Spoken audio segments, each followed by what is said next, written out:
Good morning, everyone. Today we'll explore the central idea of crafting knowledge through writing. That writing is not merely a means of communication, it's a way of thinking, discovering, and constructing knowledge.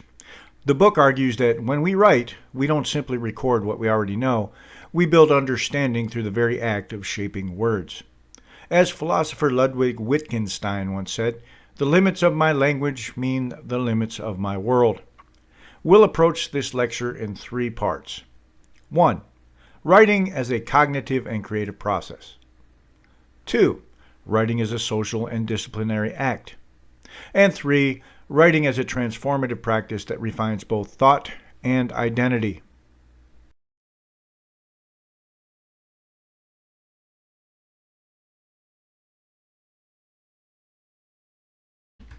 The first major idea in crafting knowledge through writing is that writing is an act of cognition.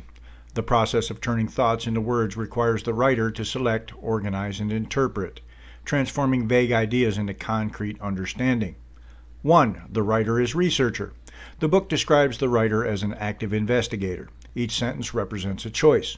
What matters? What needs to be clarified? What can be left unsaid? This process mirrors the scientific method.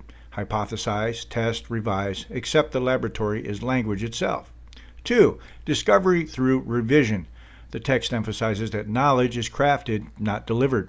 Drafting and revising are not chores, they're the intellectual work that transforms intuition into insight.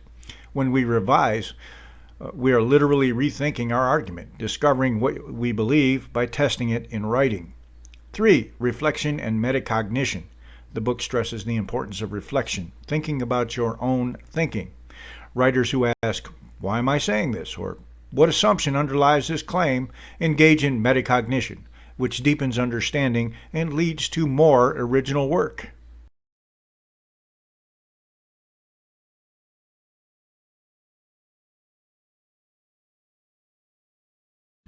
Writing is never isolated. It always occurs within a community of discourse, a discipline, a profession, a culture.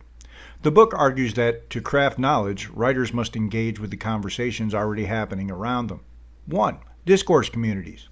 Every field from biology to philosophy has its own expectations, language, and ways of arguing. To write well, one must first listen to that conversation. Learning to write academically, then, is learning how your community defines truth, evidence, and authority. 2. The writer's voice and authority.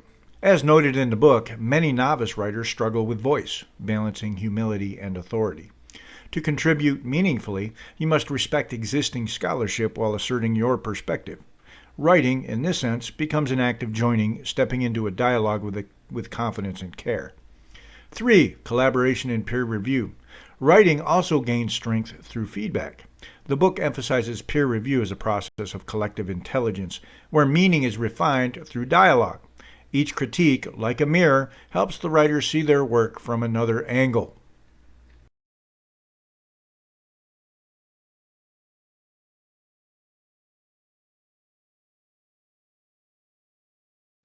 The final section explores how writing changes not only what we know, but who we are.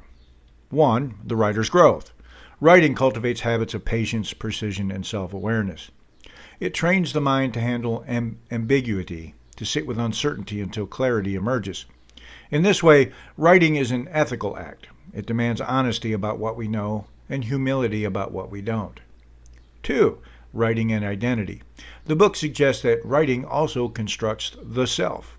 Every essay, every reflection is a snapshot of one's intellectual and emotional development. To write is to ask, who am I becoming through this process of expression? 3.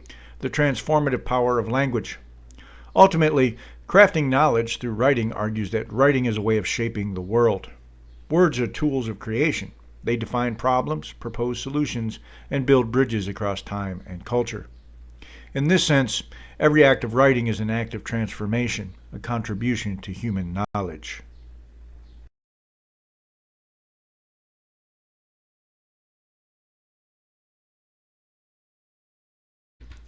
To conclude, writing is not just a skill, it's a form of inquiry.